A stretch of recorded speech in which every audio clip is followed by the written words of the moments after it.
மற்றும் இங்க வந்திருக்கும் அனைவருக்கும் என்னுடைய வணக்கத்தை தெரிவித்துக் கொள்கிறேன். இந்த சிங்கநல்லூருக்கும் தமிழக வெற்றி கழகத்துக்கும் ஒரு வரலாற்று தொடர்பு ஒன்று இருக்கு. இப்ப நம்ம தளபதி பேசணும்னா அவர் பேச்சுக்குள்ள ஒரு குட்டி கதை ஒன்று இருக்கும்.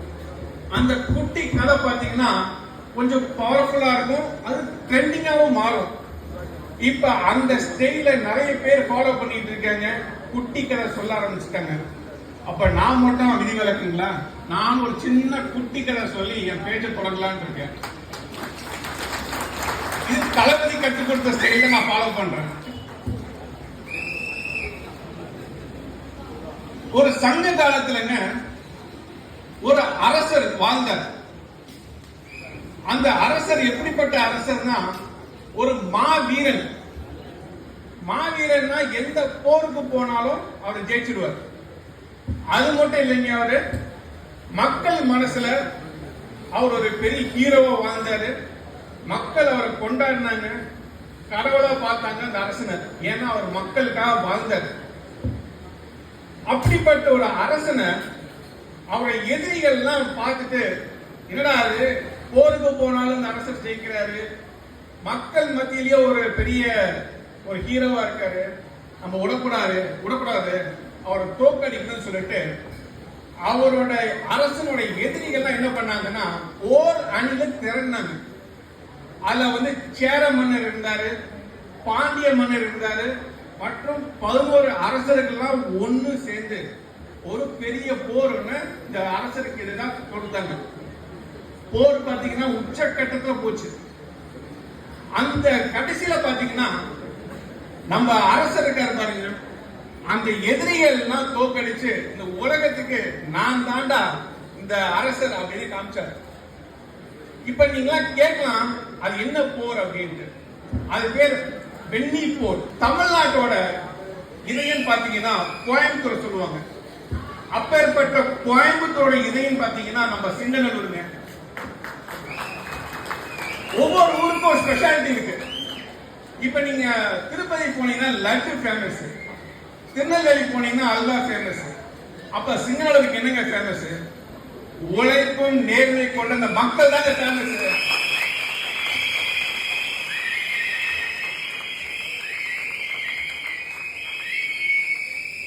இந்த கோயம்புத்தூர் பாத்தீங்கன்னா பல பேர் இருக்கு. ஒன்னு மான்செஸ்டர் ஆஃப் சவுத் இந்தியான்னு சொல்லுவாங்க, ரெண்டாவது தொழில் நகரம் சொல்லுவாங்க, மூணாவது ஐடி ஹப்னு சொல்லுவாங்க. பேர்லாம் நல்லதாங்க இருக்கு, ஆனா உள் கட்டமைப்பு இருக்கான்னு கேட்டா இல்ல. இப்ப மெட்ரோ ரயில் ப்ராஜெக்ட் அனௌன்ஸ் பண்ணாங்க, எல்லாத்துக்கும் தெரியும். இன்னைக்கு பாத்தீங்கன்னா மெட்ரோ ரயில் ப்ராஜெக்ட் கிடையாதுன்றாங்க. ஏன் வேண்டான்றீங்க? வந்தா இந்த ஊருக்கு நல்லது தானே, ஒரு வளர்ச்சி தானே. ஆனா ஆளுங்கட்சியில இருக்கிறது செய்யறது இல்ல. இப்ப பாத்தீங்கன்னா சிங்கநல்லூர்ல திமுக அதிமுக எம்எல்ஏ மாறி மாறி வந்திருக்காங்க. அவங்களுக்குள்ள ஒரே ஒரு ஒற்றுமை என்னன்னா, ஜெயிச்சதுக்கு அப்புறம் 5 வருஷம் தொகுதி பக்கமே வரமாட்டாங்க. கடைசி 2 மாசம் வேட்டிய மடிப்பு கட்டிட்டு நான் மக்களுக்காக சேவை செய்யற மொட்டை நிற்பாங்க. இது தளபதி அவரோட படத்துல ஒரு நக்கலா சொல்லியிருப்பாரு. அது ஒரு காமெடி ஒரு இதுவாக இருக்கும். கோயம்புத்தூர் மாப்பிள்ளை ஒரு படம். அந்த படத்துல பாத்தீங்கன்னா நம்ம தளபதியும் பவுண்டமணி அண்ணனும் சேர்ந்து ஒரு காமெடி காம்பினேஷன். அதுல பாத்தீங்கன்னா காலையில் 2 பேர் பரபரப்பா எந்திரிப்பாங்க. எந்திரிச்சு இங்கடா போறாங்கன்னு பார்த்தா இவரு இடத்துக்கு போவாரு, அவரு இடத்துக்கு போவாரு. ஆனா 2 பேரும் பாத்தீங்கன்னா சென்னையில இருக்க வள்ளுவர் கோட்டத்துல போய் உட்காருவாங்க. போயிட்டு ஃபுல் டே தூங்கிட்டு சாயந்தரம் இந்த பேனால இங்க் எடுத்து சட்டையில தெரிச்சுட்டு நானும் ஒரு பிஸியா இருந்தேன் அப்படின்னு காமிச்சுப்பாங்க. இது யாருக்கு பொருந்துன்னா நம்ம தொகுதி எம்எல்ஏக்குங்க. ஜெயிச்சதுக்கு அப்புறம் சென்னைக்கு போயிட்டு சட்டசபையில போயிட்டு நல்லா தூங்கிட்டு மக்கள் பிரச்சனைலாம் எதுவும் பேசாம மக்களுக்காக குரல் கொடுக்காம 5 வருஷம் அமைதியா இருந்துட்டு கடைசி 2 மாசம் மட்டும் அது செய்யறேன் இது செய்யறேன்னு சொல்லி பொய்யான வாக்குறுதி கொடுத்துட்டு இருக்காங்க. இதெல்லாம் மக்கள் நம்புற மாதிரி கிடையாதுங்க. மக்கள் தெளிவா இருக்கிறாங்க. ஒன்னே ஒண்ணு, ஒரே நோக்கம் தான் மக்களுக்கும் நம்மளுக்கும். 2026 ஒரு மாற்றம் நிகழ்ந்தே ஆகணும். அது தளபதி முதலமைச்சர் ஆனா மட்டும்தான் நடக்கும் அந்த மாற்றம். மக்கள் தெளிவா இருக்காங்க. நம்ம மக்களோட பயணிச்சு அதுல உழைச்சா மட்டும் போதும். மக்கள் தளபதியை முதலமைச்சர் ஆக்கதான் போறாங்க. இந்த எல்லா கட்சிகளும் என்ன பண்ணுவாங்கன்னா ஊழலை எதிர்த்து பேசுவாங்க. நான் ஊழலை ஒழிக்க போறேன் அப்படின்னு. மக்கள் அந்த கட்சி தலைவர்கள் சொல்ற நம்பவே மாட்டாங்க. ஆனா தளபதி சொன்னா நம்புவாங்க. அதுக்கு ஒரு காரணம் இருக்கு.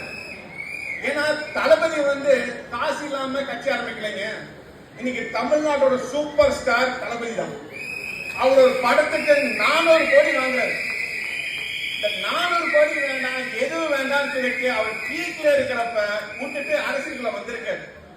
எந்த ஒரு தலைவன் பணத்தின் மேல ஆசைகளையோ அவர் மட்டும்தான் ஊழலை ஒழிக்கவே முடியும். தளபதிக்கு பணத்து மேல ஆசை கிடையாதுங்க. இருந்திருந்தா ஏங்க வராரு? அவரை படத்தில் நடிச்சிட்டு இருப்பாரு. 400 கோடி வாங்கி இருப்பாரு. வருஷத்துக்கு 2 படம் நடிச்சா 800 கோடி. ஒண்ணு தளபதிக்கு சாலையில 25 வருஷம் பீக்ல இருப்பார். அவர் ஒருத்தர்னாலதான் ஊழல் ஒழிக்க முடியும்னு சொன்னா அதுதான் உண்மை. நம்ம தளபதியோட நிற்போம். மக்கள் கண்டிப்பா ஒரு மாற்றத்தை நோக்கி இருக்கிறாங்க. அதனால கான்பிடண்டா இருங்க. வெற்றி நிச்சயம். வாய்ப்பு கொடுத்த அனைவருக்கும் நன்றி, வணக்கம்.